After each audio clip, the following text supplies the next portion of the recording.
Sepeda listrik makin diminati di Bali. Hal ini dikarenakan kendaraan ini lebih ramah lingkungan dan sesuai dengan Bali yang mengandalkan pariwisata sebagai penopang ekonomi.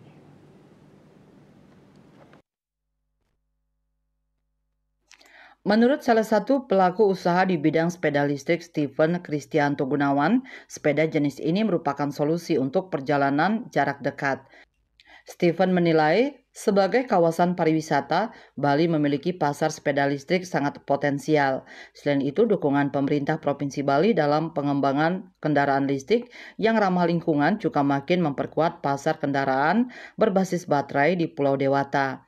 Ia optimis berbagai keunggulan sepeda listrik bakal menarik minat masyarakat Bali yang mengutamakan efisiensi. Menurutnya, selain lebih ramah lingkungan, sepeda listrik juga lebih hemat biaya dibandingkan dengan kendaraan berbahan bakar minyak (BBM).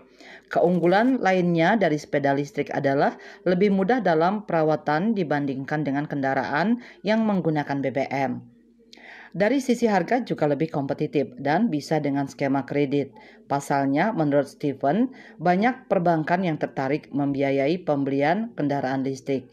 Ia juga menyebut kendaraan ini lebih cocok untuk aktivitas di sekitar rumah seperti pergi ke pasar, antar jemput sekolah, dan aktivitas lainnya karena efisien dan efektif untuk jarak tempuh pendek. Citamaya, Bali Post melaporkan.